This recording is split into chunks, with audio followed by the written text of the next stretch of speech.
वागड़ इलाके में आज एक बड़ा कार्यक्रम आयोजित हो रहा है जिसमें हजारों आदिवासी लोग हैं जिनके आने की संभावना जताई जा रही है और दावा किया जा रहा है कि 5 राज्य और 45 से अधिक जिलों के जो आदिवासी है वहां पर इकट्ठे होंगे। जो कई सारी मुद्दे हैं, क्योंकि एक राजस्थान और देश में इन दिनों भील प्रदेश का मुद्दा बड़ा जोरों पर है। हमारे साथ उदयपुर के सांसद है मन्नालाल रावत, जो एक एसटी हैं जो आदिवासी समाज से आते हैं। सर, जिस तरह से लगातार जो मुद्दे इन दिनों देखने को मिल रहे हैं, लगातार भारत आदिवासी पार्टी और उस क्षेत्र में जो राजकुमार होते हैं वो लगातार आरोप लगा रहे हैं और इस तरह का आज एक बड़ा कार्यक्रम वहाँ पर आयोजित हो रहा है।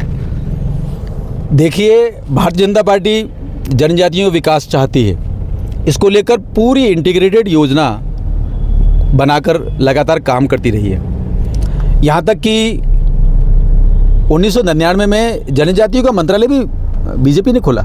उससे पहले के 52 साल तक जिन सरकारों ने काम किया उन्होंने क्या किया? वो तो कभी जनजातियों के मुद्दे को विदेश मंत्रालय में भेजते थे, कभी गृह मंत्रालय में भेजते, कभी किसी और मंत्रालय में। तो पूरा फुटबॉल बना रखा था। माननीय अटल बिहारी वाजपेयी पहली बार इस बात को लेकर आए और इस विषय को बहुत सुनियोजित ढंग से जनजातीय कार्य मंत्रालय भारत सरकार में गठित किया।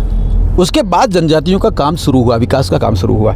तो जनजाति विषयों को लेकर बीजेपी की आप स्पष्टता देख सकते हैं। 2003 में संविधान संशोधन करते हुए राष्ट्रीय अनुसूचित जनजाति आयोग का गठन किया और 2003 में ही जनजातियों के विकास और वित्त को लेकर राष्ट्रीय लेवल पर एक निगम का गठन किया। अपने आप में बड़ी बातें थी ये। और उसके बाद देखिए, छत्तीसगढ़ और झारखंड जैसे राज्यों का गठन भी जनजातियों के विकास को लेकर किसने किया? भारतीय जनता पार्टी ने किया। तो भारतीय जनता पार्टी जब भी आई है तो जनजाति के विकास को लेकर बहुत काम किया। नरेंद्र भाई मोदी जब 2014 में आए और अभी तक के तीसरी बार जब गठन किया तो उसके बाद क्रमशः आप देखिए जनजाति के विकास को लेकर राजस्थान में अनुसूचित क्षेत्र में 54 तरह के जो शैक्षणिक पाठ्यक्रम हैं उसमें अनुसूचित क्षेत्र के जो युवा हैं उनको लेकर आरक्षण की व्यवस्था की राजस्थान में। उसको लेकर हज़ारों युवाओं को फ़ायदा हुआ। और दूसरा, 2018 में अनुसूचित क्षेत्र का विस्तार किया। ये बहुत कम होता है, विस्तार किया, जिसमें सिरोही, पाली, उदयपुर, राजसमंद, चित्तौड़गढ़, प्रतापगढ़ उसके क्षेत्रों को आगे बढ़ाया और प्रतापगढ़ पूरी जो जिला परिषद है वो जनजातियों के लिए आरक्षित हो गई। 2021 में भगवान बिरसा मुंडा की जन्म जयंती के दिन 15 नवंबर को राष्ट्रीय जनजाति गौरव दिवस के रूप में घोषित किया और पूरे भारत में आयोजन हुए। माननीय प्रधानमंत्री जी और राष्ट्रपति जी खुद जनजाति नायकों को नमन करने के लिए जाते हैं। भोपाल में कार्यक्रम आयोजित हुआ हो, रांची में हुआ हो, सब जगह हो रहा है। और पूरे अकादमिक जगत के साथ साथ में शासन के क्षेत्र में भी बड़ा विमर्श खड़ा हुआ। जनजातियों के गौरव की बात हुई है और गौरव की जब बात होती है तो नायकों की बात होती है। नायकों की बात होती है तो वो मूल्य निकल कर आते हैं कि समाज किन बातों को लेकर, किन जीवन मूल्यों को लेकर आगे अभी तक लड़ता रहा है। तो पता चला कि राष्ट्रीय चेतना के जो तत्व हैं वो जनजाति समाज के रग रग में, खून में। किसी ने इस बात को बुलाया नहीं कि समाज का लड़ाई लड़ना है। तो ये जब देश आज़ाद हो गया, सब कुछ ठीक हो गया, बात आगे बढ़ी, तो धर्मांतरण वाली गैंग जो है वो उसने समाज को बहुत नुकसान पहुंचाया। लेकिन नरेंद्र भाई मोदी की तीसरी बार सरकार बन गई और 2 कार्यकाल में बहुत बड़ा काम कर लिया।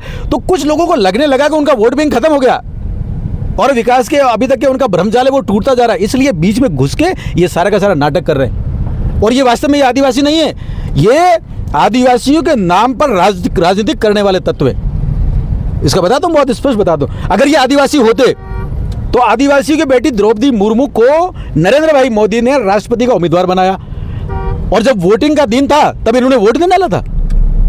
ये किसी और को वोट डाल के आए, तो एक तो वोट डालने नहीं गया और आज वो कह रहे हैं हम आदिवासियों के लिए बात कर रहे हैं, विकास के लिए बात कर रहे हैं। कितना बड़ा फ्रॉड है, कितना बड़ा झूठ है ये। तो इस बात को समझिए कि ये एक संगठन है, ये केवल एक राजनीतिक रचना है और ये युवाओं के दिमाग में कुछ भ्रमजाल फैला के वहाँ इकट्ठा किया है। और जहाँ वहाँ इकट्ठा किया जहाँ की धर्म, संस्कृति, परंपरा जो सनातन धर्म से प्रेरित है, आदिदेव की है, वहाँ पर जाके ये ईसाईयत की बात कर रहे हैं, अंग्रेजों की बात कर रहे हैं, अंग्रेजों को प्रमोट करने की बात कर रहे हैं, उनके विचारों को आगे बढ़ा रहे हैं। तो अपने आप में ये दुखद विषय। जिस तरह से डीलिस्टिंग का मुद्दा जो उस क्षेत्र में और लगातार जो कई संगठन उठाते आए, जिस तरह से एक दिन पहले जो राजकुमार रोत हैं उनका बयान था कि सिर्फ आदिवासियों में ही डीलिस्टिंग क्यों, दूसरे धर्म है उनमें भी करवाई है। उस जो है ना बालक बुद्धि को ये पता नहीं है कि अनुसूचित जनजातियों का जो नोटिफिकेशन जारी हुआ और अनुसूचित जातियों का नोटिफिकेशन जारी हुआ, उसको देख ले पहले। बाबा साहब अम्बेडकर ने यह नोटिफिकेशन जारी करवाया था अनुसूचित जातियों का, एससी का। उसमें लिखा था जो सनातन है, सनातन धर्म संस्कृति में रहता है, वही एससी है। तो सबसे बड़ा हिंदू कौन हुआ? बाबा साहब अम्बेडकर। बाबा साहब अम्बेडकर को थोड़ा नमन करके देख ले, उनके संविधान को देख ले, समझ ले। और उस टाइम घोटाला किया तत्कालीन सरकार ने, एससी में ये नहीं किया।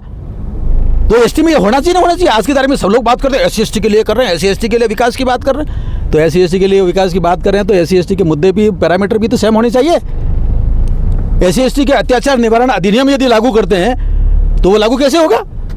धर्मांतरित लोग जो एससी में शोषक वर्ग हैं, वो एसटी में पोषक कैसे हो सकते हैं? तो ये समझने वाली बात है ना। तो अच्छा, जो माइनॉरिटी है, अल्पसंख्यक है, वो तो परिभाषित है, वो तो वही रहने चाहिए।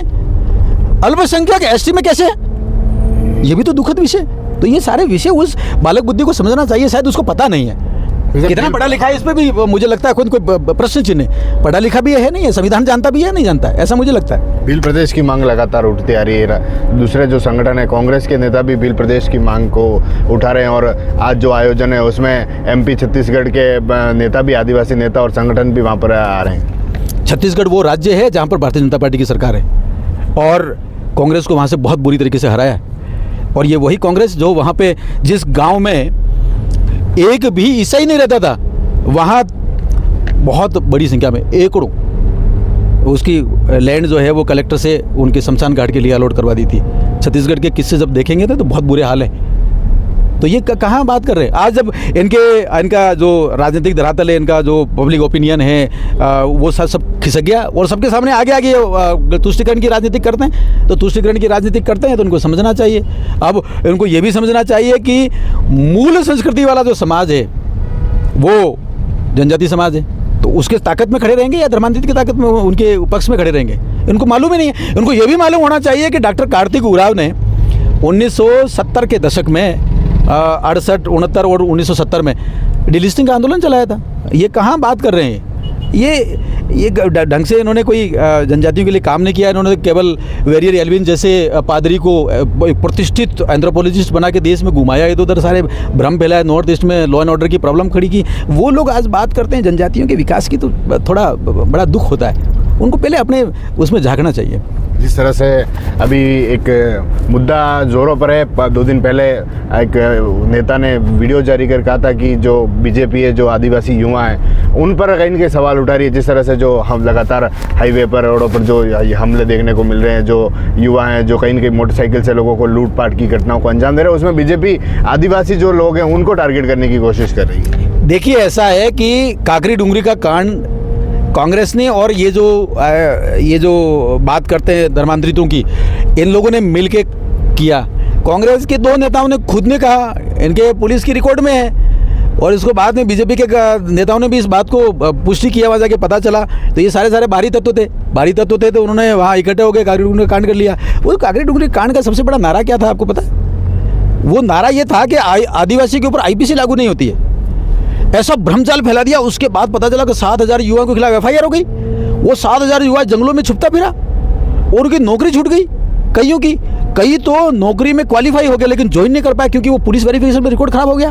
और कुछ लोग जमानत करने के लिए हाईकोर्ट दौड़ते रहे, और एक बंदे को हाईकोर्ट में जमानत कराने के लिए 1.5 लाख रुपया एवरेज लगता है। तो 1.5 लाख मल्टीप्लाई बाय 7,000 कितना होता है? कितनी हानि पहुंचाई है उन्होंने। और उस भ्रमजाल का परिणाम क्या हुआ पता आपको? सारा युवा का दिमाग जो है वो दशा और दिशा दोनों खराब हो गई, और उसके परिणाम स्वरूप सारा नुकसान हो गया पूरे क्षेत्र में। अब सारे अपराध करने वाले जो तत्व हैं वो उनको प्रमोशन मिल गया, और युवा जबरदस्ती शिकार हो रहा है। आदिवासी समाज जबरदस्ती बदनाम हो रहा है, शिक्षक समुदाय जबरदस्ती बदनाम हो रहा है, डॉक्टरों को कई जगह जो है ना उनको भ्रमित कर दिया, वो नाम के आगे एसी लगाने लग गए।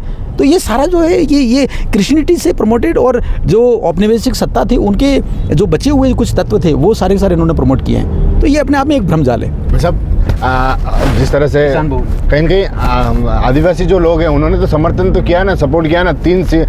4 सीटें थी, 4 में से अब 3 तो विधायक हैं और 1 सांसद है, और अब 84 पर सीटें वहाँ हैं। जीत का दावा किया जा रहा है, माना जा रहा है कि कह रहे हैं कि सेफ सीट है भारत आदिवासी पार्टी के लिए।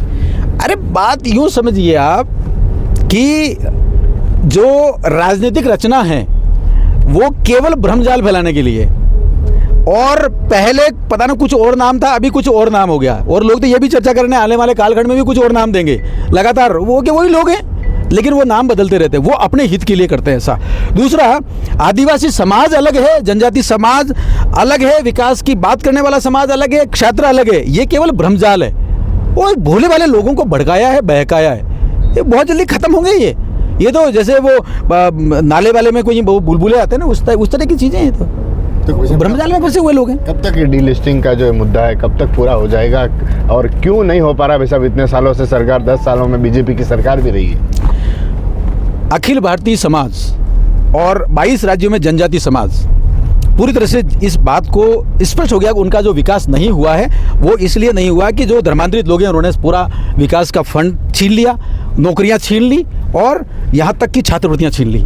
ये समाज स्पष्ट हो चुका है। लगभग 70% जो नौकरियां हैं विकास का फंड है, और जो छात्रवृत्तियां हैं वो उन्होंने छीनी है। ये रिकॉर्ड में जब उन्होंने छीन लिया, आज अच्छा वो माइनॉरिटी के लिए जो बेनिफिट होते हैं वो भी उठाते हैं, और एसटी का वो उसको भी उठाते हैं, दोनों तरफ उठाते हैं वो लोग। इसलिए उनको बाहर करने के लिए समाज तो तैयार है, और सरकार को भी इस मामले में बहुत तेज़ी से निर्णय लेना चाहिए। लेकिन समाज इस मुद्दे को बहुत तेज़ी से आगे बढ़ाएगा, और उम्मीद है कि भारतीय संसद जो है इसमें कानून बनाएगी जल्दी। ठीक है, बहुत बहुत धन्यवाद आपका। तो ये थे मन्नालाल जी रावत, जो उदयपुर से सांसद है। जिस तरह से राजस्थान की राजनीति और लगातार सियासत गर्माती जा रही है, और हमने भी इनसे बात की है क्योंकि आज एक बड़ा रैली, महारैली के रूप में आयोजन, और माना जा रहा है कि कई सारे आदिवासी लोग वहाँ पर आने की बताए जा रहे हैं, और कई सारे राज्यों के जिस तरह से जो सांसद है उनका कहना है कि जो डीलिस्टिंग है जल्द हो जाएगी, और जिस तरह से जो लोग पलायन कर जा रहे हैं तो कहीं न कहीं उनको भी उससे आरक्षण नहीं मिल पाएगा। TV9 के लिए राजेश डांगी।